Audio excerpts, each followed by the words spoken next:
oficialmente gravando.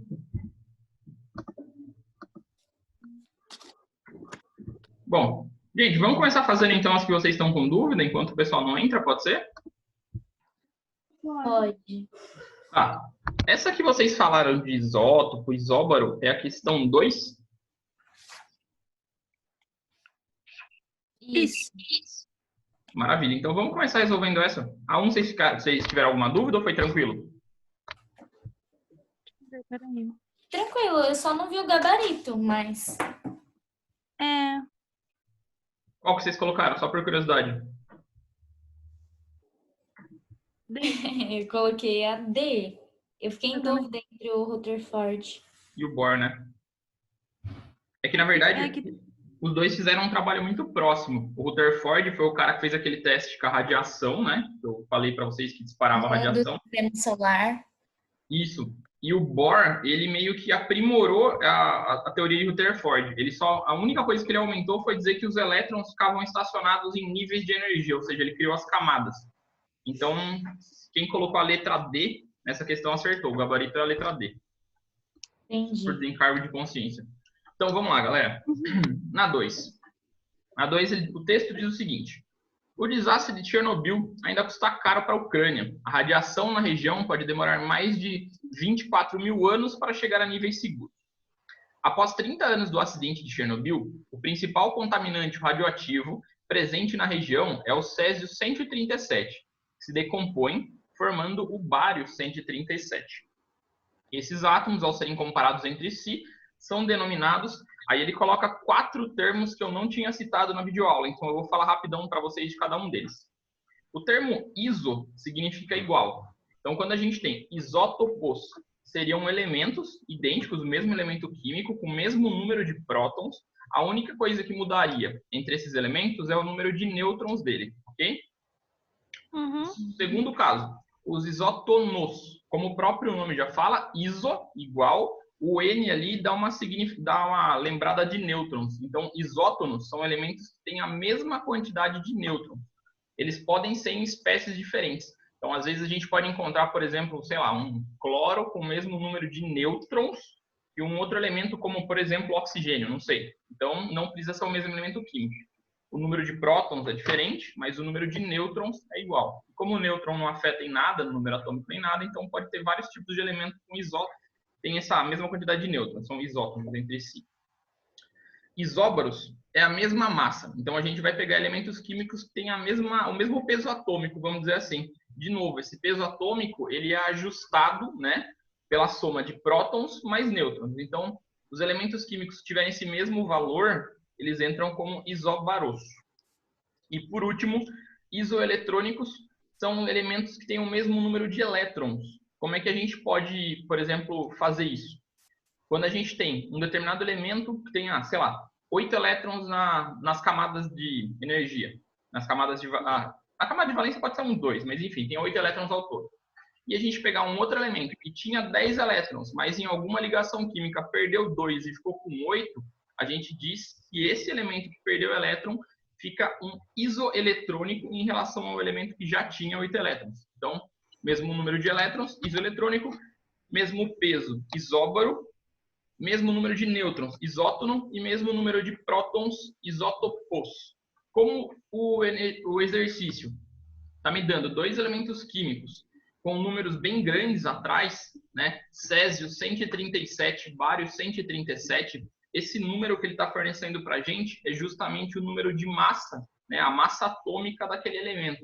Então, ele está me dizendo que tanto o césio tem uma massa atômica de 137, quanto o bário tem uma massa atômica de 137. Ou seja, os dois têm a mesma massa atômica.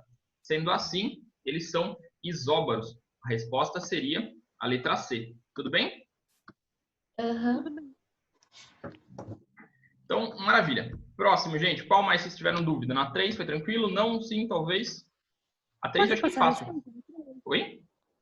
Pode passar a resposta da 3? Faço sim. Então, ó, só lendo a última frase. O átomo, desta forma, o átomo é constituído por 17 prótons, 18 nêutrons, 17 elétrons, possui um número atômico e a massa atômica subsequentemente igual a... Então, ó, número atômico é a mesma coisa que o número de prótons. Então, ele vai ter o número atômico 17. E massa atômica é o que tem no núcleo. Então, é os prótons mais os nêutrons. Então, 17 com 18, 35. 35? É, 35. Sim. Então, a gente tem que ver a alternativa com 17, 35, letra D. Beleza? Próximo. A 4 eu achei super fácil. Só que o que vocês acharam? Fácil. É fácil. Qual a resposta? Para descobrir os nêutrons, eu pego o 4 e tiro 2, né? Exatamente, justamente isso. Aí ele ficaria com 2 prótons e 2 nêutrons. Letra A, só por desencargo de consciência. Beleza? É a letra A? Sim, porque ó, se o número de massa é 4, então quer dizer que esse 4 tem tantos prótons... Mas a massa não é o que fica embaixo? Então, normalmente sim. Se eu te mostrar uma tabela periódica normal, a massa fica embaixo e o número atômico fica em cima. Só que às vezes, na hora de representar um único elemento, eles invertem isso. Então, vamos fazer uma associação diferente. Sempre o número maior vai ser a massa e o número menor o número atômico, independente de onde eles aparecerem no elemento. É porque eu achei que por estar embaixo, aí a massa seria 2. Aí... Então, e aí, na verdade, se fosse a massa 2, a gente teria que pensar assim, mas poxa, será que o cara só vai ter um próton e um nêutron para formar 2 de massa? Não daria certa conta. No vídeo eu falei errado, porque no vídeo eu falei para vocês que sempre um ficava em cima, o outro ficava embaixo, mas na verdade, desculpa, gente, falei errado. Algumas representações têm esse número invertido. Então, vamos fazer aquela gravação da ideia diferente. Então, sempre o número maior é a massa, sempre o número menor é o número atômico, ok? Tá bom. Então, a resposta certa seria A, porque o cara tem o número atômico 2, então ele tem 2 prótons, né? E automaticamente a massa, né, menos o número atômico, 4 menos 2 dá 2. Então, ele tem mais 2 nêutrons. Então, letra A seria a resposta. 5, galera. Eu acho que a 5 deu para fazer tranquilo, porque isso é uma coisa que eu bati bastante na videoaula. Para quem viu, eu acho que foi tranquilo, né? Uhum. Então, só por desencargo de a consciência... letra D, né? Isso, a letra D. Justamente a letra D. O primeiro cara ali que falou da esfera maciça foi Dalton. O cara que falou do pudim de passas, ou aquilo que parece um cookie, foi Thomson. E o último cara que falou que tinha núcleo separado da eletrosfera foi Rutherford e Bohr, que melhorou a teoria dele. Então, foram os 2 caras juntos. Então, a resposta D é a letra certa. A resposta certa dessa questão. Beleza? Uhum. Essa daqui, gente, por outro lado, a 6, eu achei ela bem confusa. Não sei se vocês acharam a mesma coisa. Fiquei confuso também. Tem algumas pegadinhas, vamos dizer assim, interessantes aí no meio. Então, a gente tem que tomar cuidado. Vou fazer essa com vocês por desencargo de consciência. Ele colocou assim, ó. Opa! Gardner discute a questão da existência de uma substância básica a partir da qual tudo é feito. Considerando o átomo como substância básica, atribua V para verdadeiro ou F para falso as afirmativas a seguir. Primeira afirmativa. De acordo com o modelo atômico de Rutherford, o átomo é constituído por 2 regiões distintas, o núcleo e a eletrosfera. Então, vocês concordam que essa afirmativa é verdadeira? Sim. Porque é igual a anterior, né? Número 5. A gente viu que esse último modelo atômico, que tem um núcleo separado da eletrosfera, foi justamente Rutherford e Bohr que pensou. Então, essa afirmativa, a primeira, seria verdadeira. Uhum. A segunda, ela fala assim. Thomson propôs um modelo que descrevia o átomo como uma esfera carregada positivamente, na qual estariam incrustados os elétrons como carga negativa. Que seria as gotinhas de chocolate que eu comentei no vídeo. Então, a gente tem uma esfera maciça com um monte de pontinho negativo dentro. Então, essa afirmativa também é verdadeira, ok? Então, a segunda, verdadeira. Isso já faz a gente achar a resposta certa. A gente já consegue prever que a letra certa é a letra A. Uhum. Mas, por desencargo de consciência, vamos fazer as outras. A próxima. No experimento orientado por Rutherford, o desvio das partículas alfa era resultado da aproximação com cargas negativas presentes no núcleo do átomo. O que vocês acham dessa afirmativa, gente? As cargas negativas eram daquele negócio em volta, não era? Justamente, aquele negócio em volta que era a camada de elétron, a eletrosfera. Dentro do núcleo só tinha a partícula positiva, que eram os prótons, e as partículas neutras, né, que eram os nêutrons. Então, essa aqui é falsa justamente porque fala que as cargas negativas ficavam no núcleo. Então, essa afirmativa é falsa, beleza? Entendi.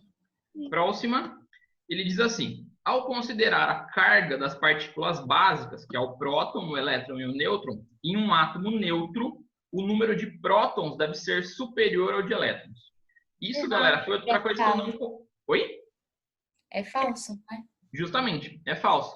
Eu acho, não sei se eu comentei isso no vídeo, eu acho que eu não comentei, mas para um átomo existir, ser estável, ele tem que ter a mesma quantidade de cargas positivas, prótons, e a mesma quantidade de cargas negativas, que são os elétrons. Então, esses dois valores sempre tem que ser igual. Então, se o cara tem uma quantidade X de prótons, a quantidade de elétrons tem que ser igualzinha, não pode ser superior. Então, essa afirmativa é falsa, porque fala, né, que a quantidade de prótons tem que ser superior à de elétrons. E é mentira isso, tem que ser idêntica, igualzinha. E última, por desencargo de consciência, os átomos de um mesmo elemento químico devem apresentar o mesmo número atômico. Sim, eles também têm que apresentar o mesmo número de prótons, né? Isso que é a marca registrada, uma digital, vamos dizer assim, também dos elementos químicos. Então, essa última também seria verdadeira. Então, a letra A é a resposta correta dessa questão, ok? Ok. Maravilha. A 7, galera. A 7 eu também achei super confusa. Eu fiquei em dúvida também. Eu também. Maravilha, então vamos fazer junto, quem sabe ajuda um pouquinho. Há 130 anos nascia em Copenhague o cientista dinamarquês Niels Henrik Davis Bohr, cujos trabalhos contribuíam decisivamente para a compreensão da estrutura atômica e da física quântica. A respeito do modelo atômico de Bohr, assinale a alternativa correta. Gente, primeira coisa, o que o Bohr descobriu no modelo atômico quando eu falei? O Bohr foi... As camadas. Isso. Ele também falou que essas camadas elas tinham níveis específicos, né, vamos dizer assim, de energia, ok? Foi uma das coisas que ele mais falou. Então, ele não descobriu necessariamente coisas que os outros cientistas descobriram. Ele falou especificamente das camadas de energia dos elétrons, tá? Então, essa foi a marca registrada desse cientista. Com isso na cabeça... Oi? O nome camada de valência foi ele que criou esse termo? Não a camada de valência em si, porque a camada de valência ela só é a última. Ele definiu literalmente todas as camadas. A camada K, L, M, N, O, P. Foi o cara que fez. Todas as camadas que existem. Entendi. Obrigada. Bom, imagina. Então, ó, letra A. Os átomos são, na verdade, grandes espaços vazios constituídos por duas regiões distintas. Uma com um núcleo pequeno, positivo e denso, e outra com um elétron se movimentando ao redor do núcleo. Essa afirmação, gente, é totalmente verdadeira, mas não foi o Bohr que descobriu. Essa afirmação aí foi do Rutherford, o experimento da radiação que ele fez para testar isso, lembram? Ah, tá. Uhum. Então, essa daqui é verdadeira, mas não entra dentro do contexto da pergunta 7. Próximo. Uhum.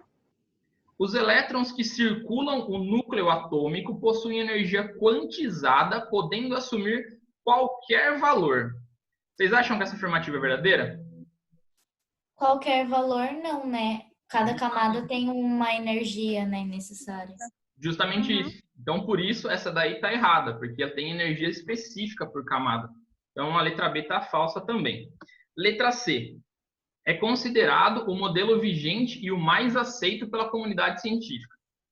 Bom, vigente a gente sabe que não é, porque hoje em dia já existem muitos modelos atômicos novos e mais atualizados do que na época que o Bohr fez. Então, não é o último modelo, nem é um dos mais aceitos, mas não é o mais aceito e nem o mais atual. Então, essa afirmativa seria errada por causa disso. Tudo bem? Eu acho que eu comentei no vídeo, né, que esses aí são os modelos mais aceitos pela comunidade científica, mas não são os únicos. Tem muitos cientistas que falam sobre, por exemplo, atomística, né? Fala sobre as partículas subatômicas também. Então, a letra C não é. Letra D. Os saltos quânticos, eles são decorrentes da interação fóton-núcleo e são previstas nessa teoria explicando a emissão das cores quando certos íons metálicos são expostos em uma chama, a excitação térmica. O que vocês acham dessa afirmativa? Isso tem a ver, não tem? Com o Bohr. Então, justamente, tem muito a ver, porque na verdade foi Bohr que falou das camadas E ele também falou que se a gente fornece energia para os elétrons, eles conseguem saltar para as camadas da frente, chamando estado excitado isso. Só que tem um pequeno porém, gente. Quem recebe energia é alguma partícula que está no núcleo ou é uma partícula que está na eletrosfera? É eletrosfera. Exatamente. Então, essa aqui está errada simplesmente porque ela fala que quem recebe a luz, né, ou a energia, é uma partícula do núcleo, ó, fóton núcleo. Isso deixa a alternativa inteira incorreta. Mas seria uma baita de uma pegadinha se a pessoa não prestasse atenção nisso. Eu marquei essa. Quase. Foi na trave. A ideia tá certa. Só a única palavra que ele confundiu foi aquela. Se ele tivesse colocado fóton eletrônica ou fóton elétrica, alguma coisa assim relacionada com os elétrons, aí tudo bem. Mas fóton núcleo, quem absorve energia nunca é o núcleo, sempre é os elétrons que ficam na eletrosfera. Ok? Bom, próxima e última, não tem como não ser essa, né? Mas vamos ler por desencargo de consciência. Os átomos são estruturas compostas por um núcleo pequeno carregado positivamente, cercado por elétrons girando em órbitas circulares. Essas órbitas circulares é justamente o quê? As camadas. Então, essa daqui é a mais próxima do que Bohr fez. Tudo bem? A única que não tem erro, vamos dizer assim. Não está super completa, mas é a resposta que mais se enquadra dentro da teoria de Bohr. Essa daqui, gente, para falar a verdade, até eu fiquei meio com o pé atrás. Daí eu fui procurar a resposta. E realmente bate com aquilo que eu estava pensando, que é a letra E. Eu achei meio vago, mas tudo bem, né? Não sou eu que crio essas questões.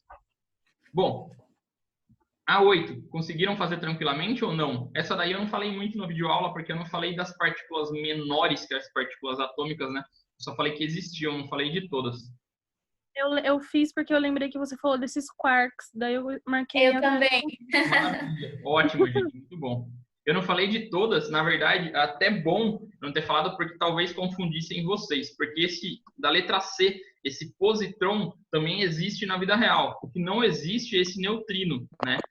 Ele não entraria como uma subpartícula. Então, essa letra C estaria errada por causa disso.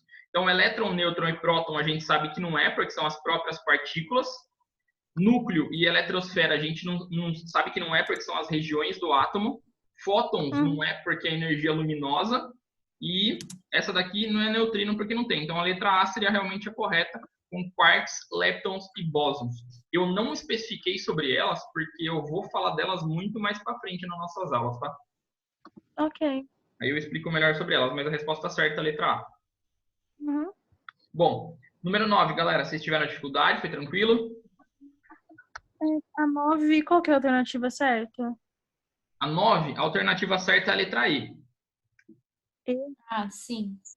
Sim, porque, ó, de novo, galera, a gente teve aquilo que eu falei para vocês, ó. Apareceu dois números. O de cima é massa e o de baixo é o número atômico. Então, quer dizer que o de baixo representa a quantidade de prótons do elemento e o de cima, o de prótons mais nêutrons. Se a gente quisesse descobrir somente a quantidade de nêutrons, é só fazer o número de cima menos o número de baixo e ver se coincide com a questão, do que ela está falando. Sim. Então, a letra certa é E. A letra qual? E. É a letra E, porque o 238 menos 92 dá justamente 146. Ah, tá. É que eu tinha ido naquela ideia do número atômico em cima e a massa embaixo. Acabei confundindo sem querer, me perdoe. Imagina. Bom, todo mundo entendeu essa? Ficou tranquilo? Depois que a gente inverteu essa ideia? Sim. Sim? Maravilha. Então, a 10. Como é que foi a 10, galera? Posso falar, Isa? Acho que agora já dá para fazer com calma. A gente já fez todas as 9 correndo. Eu juro que eu faço isso aqui mais bonitinho, tá? Para dar tempo. Bom, o antimônio tem 2 isótopos. Lembrando que isótopo significa que ele tem o mesmo número de prótons, tá? Aí ele me dá justamente 2 elementos químicos iguais, né? É o SB, eu não lembro direito o SB, eu acho que é o estrôncio, vamos ver. SB, elemento... Qual que é o elemento SB? É o antimônio. Então aqui, ele me deu 2 antimônios. O antimônio 121 e o antimônio 123. Gente, se o símbolo atômico dos 2 elementos é igual, quer dizer que eles têm o mesmo número de prótons. Então quer dizer que esse número que está diferente, que está aparecendo aqui em cima dos dois, só pode ser o número da massa atômica. Vocês concordam comigo? Uhum. Sim? Então, esses caras, a diferença basicamente de um para o outro é que esse daqui, esse 123, ele é mais pesado. Ele tem 2 unidades a mais que o 121. Essas unidades, que partícula que são essas unidades? Vocês sabem? Vocês lembram? O quê? Quais partículas que eu tenho a mais dessa espécie para essa espécie? Se o número de prótons é igual e a massa muda, qual que é o número que faz... Que partículas que compõem a massa? É o nêutrons, não é? Que estão a mais. Exatamente. Então, a única diferença do SB121 para o SB123 é que o 123 tem 2 nêutrons a mais, tá bom? Só por desencargo de consciência. Aí ele fala embaixo, verifica-se que, letra A, eles têm o mesmo número de nêutrons. Eles têm o mesmo número de nêutrons, gente? Não. Não. Letra B, eles têm a mesma massa. Um tem massa 121, o outro tem massa 123, não é verdade? Letra C, eles têm o mesmo número de massa, que é a mesma coisa que a letra B, ele só colocou com uma palavra diferente. Também é falso. Letra D, ambos têm o mesmo número de prótons. É verdade, já que eles são o mesmo elemento químico, eles têm que ter o mesmo número de prótons. Então, a letra D é a letra correta. Por desencargo de consciência, a letra E, ela diz assim, eles têm eletronegatividades diferentes. Se a gente for parar para pensar, a eletronegatividade, ela está relacionada com a posição que um elemento fica na tabela periódica. Como a gente tem o mesmo elemento químico, né, aparecendo 2 vezes, os dois são antimônios, quer dizer que a eletronegatividade dos dois é idêntica, não é diferente. Então, essa também estaria errada por causa disso. Tudo bem? Letra Então, certa essa é a B. é a letra D, exatamente. D. Eles têm o mesmo número de prótons. Uhum. Bom, número 11. Não lugar. Estou me olhando do futuro que não existe e considero o passado que me transpassou. Há uma névoa em torno desse núcleo que fui eu. Quem fui eu ao ser? Quem serei não sendo? Tenho que estudar melhor o caso das partículas de elétron, que estão sem ser e são sem estar. Que o núcleo existe é certo, mas mal o posso tocar. Não chega a ser bem uma casa, mas nele é que me coube habitar. Continuando, não tem mais poesia. Bom, a última estrofe do poema trata da existência do núcleo atômico. O conceito foi introduzido por qual cientista? Qual foi o cara que falou do núcleo atômico, gente? O cara da radiação. Exatamente, o Rutherford. Então, a letra B é a letra correta. Ok? Ok. Maravilha. Ok. Bom, texto para a próxima questão. A água coletada em Fukushima em 2013 revela radioatividade recorde. A empresa responsável pela operação da usina nuclear Fukushima, que é a Tokyo Electric Power, TEPCO, informou que as amostras de água coletada na central em julho de 2013 continham um nível recorde de radioatividade, 5 vezes maior que o detectado originalmente. A TEPCO explicou que uma nova medição revelou que o líquido coletado de um poço de observação entre os reatores 1 e 2 da fábrica continha nível recorde do isótopo radioativo estrôncio 90. Beleza, vamos à questão.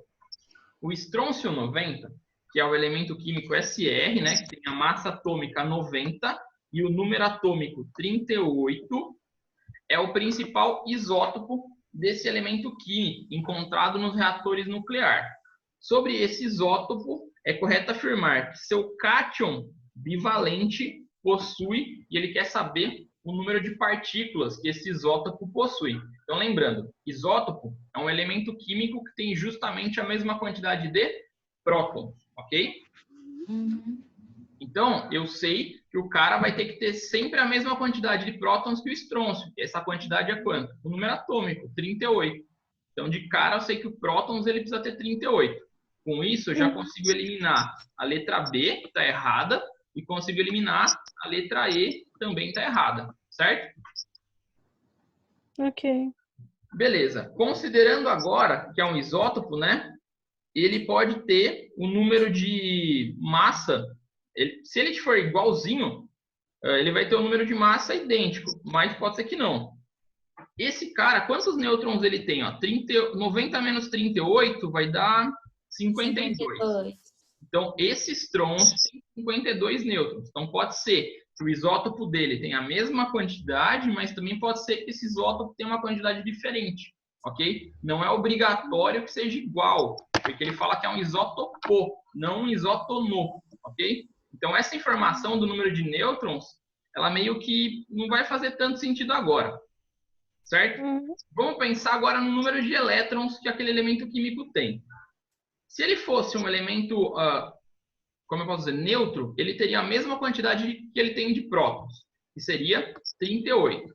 Porém, ele me falou que esse cara formou um cátion bivalente. Vocês lembram o que esse termo significa? Não.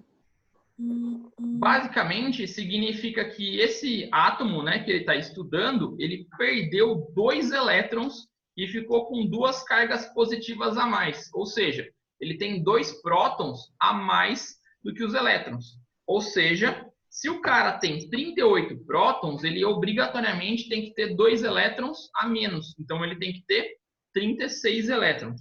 Ok? Com isso, a gente já consegue eliminar a letra C e a gente consegue... Não, a gente fica entre a A e a D, certo? Entre as duas. A única coisa que muda de uma para outra é o número de nêutrons. Na letra A fala que é 50, na letra D fala que é 52. Bom, se a gente se basear que o número de nêutrons dele é igual a esse elemento, não precisa ser, mas vamos supor que seja, aí a resposta certa seria a letra D, porque ele teria 38 prótons, 52 nêutrons e 36 elétrons. Tudo bem? Sim. Aham. Então, a resposta certa é essa.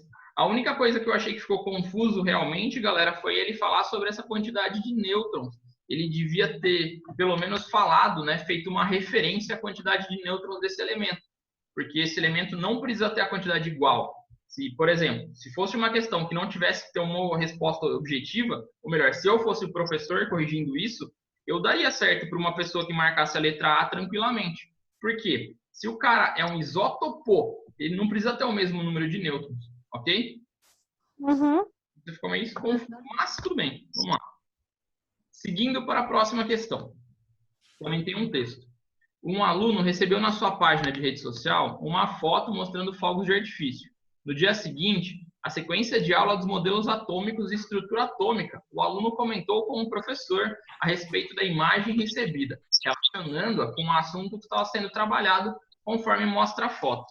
Então, ele viu que, né, os fogos de artifício têm cores diferentes, estão relacionadas, né, com a absorção de energia, né, das camadas eletrônicas que Bohr falou, provavelmente, quando ele estava estudando isso.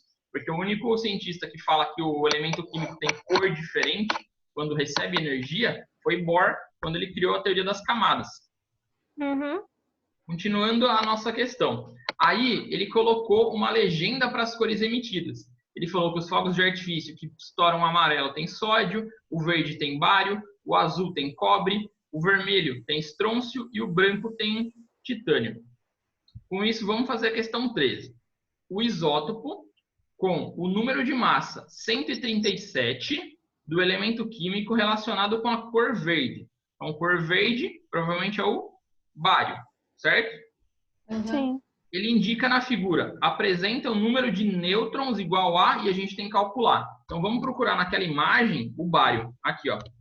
Ele tem 2 valores, o valor 56, que é o número atômico, e o valor 137, que é a massa. O 56 é o número de prótons, e a gente tem que fazer esse número de prótons menos a massa para descobrir quantos nêutrons tem. Então, 137 menos 56, gente, vai dar mais ou menos... Quanto? 81. Muito bom, 81. Isso significa que a nossa resposta é a letra D. Tudo bem? Maravilha. Próxima, gente, a número 14. Ela é bem pequenininha também. Ela fala assim: se um dado átomo possui 6 elétrons, 6 prótons e 7 nêutrons, é correto afirmar que, letra A, seu número atômico é 7. É verdade? Não. Não, porque ele tem 6 prótons, então o número atômico dele deveria ser 6. Letra B. há 13 partículas no núcleo. Quem que fica no núcleo? Tanto os prótons quanto os nêutrons, né? Então, 6 mais 7 dá 13? Aham. Sim, então a resposta certa, letra B.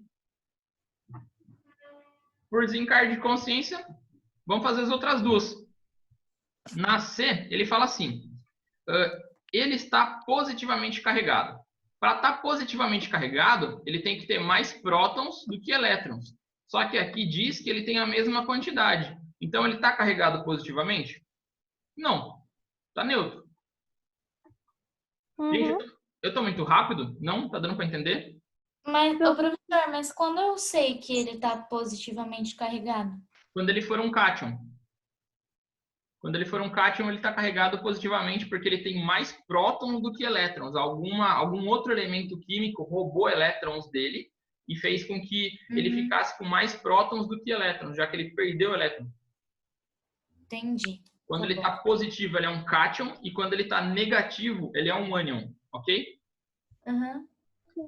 O problema, gente, de verdade, das questões de vestibular de química, é que dentro de química tem praticamente um dicionário específico de termos, que só aparece em química. E se a gente acaba esquecendo um termo, às vezes a gente acaba errando a questão por coisa pouca. Uhum. É quase um letramento em química que a gente faz aqui, só para relembrar os termos. Bom, última, por desencargo de consciência, seu número de massa é 12. Lembrando, a massa atômica, né? É a soma de prótons e nêutrons, então 6 com 7, a massa dele seria 13 e não 12. Então, realmente a afirmação correta é a letra B apenas, beleza? Uhum.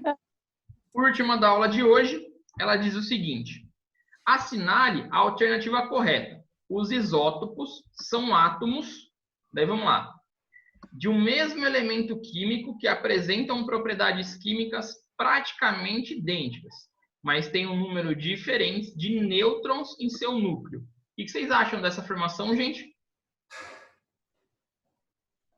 Eu fiquei meio em dúvida, mas eu chutei ela. Chutou ela? Então, só para lembrar, isótopo quer dizer mesmo número de prótons. E para ser o mesmo elemento químico, ele justamente precisa ter o mesmo número de prótons. Então, todo isótopo é o mesmo elemento químico. O que muda nesse elemento químico são as outras partículas que não são prótons nem elétrons. Então, justamente a única coisa que muda são os nêutrons, ok? Então, ele fala que tem um número diferente de nêutrons. Essa aqui está bem próxima de ser verdade. Vamos ver as outras só por desencargo de consciência.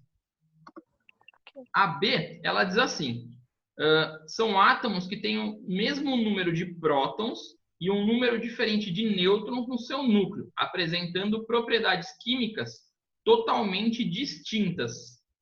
Então vamos lá. Um fala que as propriedades químicas são iguais e o outro fala que as propriedades químicas são distintas.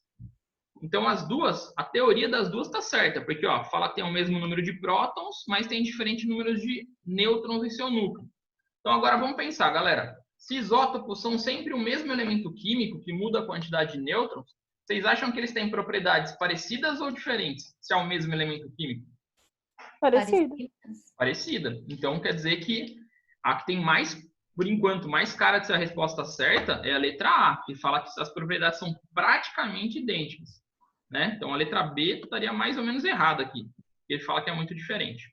Mas vamos ver as outras, por desencargo. Letra C. São átomos de um mesmo elemento químico que apresentam propriedades químicas idênticas, mas têm um número diferente de prótons em seu núcleo. Tem como ser o mesmo elemento químico com números diferentes de prótons? Não. Então essa aí já é falsa. Não seria essa a resposta certa. Uhum. Próxima, letra D. São átomos de elementos químicos diferentes com o mesmo número de nêutrons em seu núcleo e apresentam propriedades químicas semelhantes. Bom, Tô errada. totalmente errado, exatamente, porque para ser, como eu falei para vocês, isótopo tem que ser o mesmo elemento químico, não pode ser elemento químico diferente. Então essa está errada. E a letra E também começa já errado, já, ó, de elementos químicos diferentes. Então também não é. As duas que são mais próximas da verdade são a B e a A. Acho que realmente a resposta certa seria a A, porque as propriedades químicas são bem parecidas entre isótopos e não diferentes. Então, essa aqui seria a resposta correta. Tudo bem? Tudo bem. Bom, mais alguma dúvida, gente, que ficou para vocês aí do assunto? Ou alguma que eu fiz correndo que vocês queiram que eu faça de novo? Que até a 9 a gente foi meio que voando. Não, tudo certo. Tudo certo mesmo? Uhum. Então tá, gente. O vídeo dessa semana, eu tentei colocar slides, não deu muito certo, mas ficou bom? Deu para entender o vídeo tranquilamente? Deu, eu só fiquei meio confusa na parte de quando entrou o Bor. Mas aí agora eu já. Tá, então assim, só para esclarecer, só para falar meio por cima, Rutherford ele fez o experimento com a radiação e Bohr ele veio depois de Rutherford, na verdade ele trabalhava com Rutherford e ele, além de perceber que o núcleo era separado da eletrosfera, ele começou a perceber que os elétrons tinham quantidades diferentes de energia dependendo da posição que eles ficavam em relação ao núcleo. Quanto mais perto do núcleo, menos energia, quanto mais longe do núcleo, mais energia. Pronto, não tinha me cortado. Obrigado, gente. Ah, tudo bem? Bom, só para reforçar então. O Bohr, ele percebeu que quanto mais longe do núcleo tivesse o elétron, mais energia ele tinha. Então ele conseguia separar os elétrons a partir da quantidade de energia que esses elétrons têm. Então quanto mais perto do núcleo, menos. E quanto mais longe vai ficando, mais energia ele tem. Ok? Uhum. Então, essa foi basicamente a diferença de Rutherford e Bohr. O Bohr ele começou como um assistente de Rutherford, depois que ele emitiu as próprias pesquisas. No começo, ele ajudava o outro. Entendi. Quem descobriu os prótons foi o Rutherford. Quem descobriu os prótons, na verdade, quem descobriu o núcleo, né, e determinou que lá dentro do núcleo tinha prótons e nêutrons foi o Rutherford. O cara que descobriu os elétrons foi o Thomson. E o cara que descobriu que os elétrons tinham energias específicas e ficavam em camadas diferentes foi o Bohr. Entendi. Tá bom. Ok. Mais alguma? Não. É só. Então tá bom. Então, gente, obrigado. Até uma próxima aula.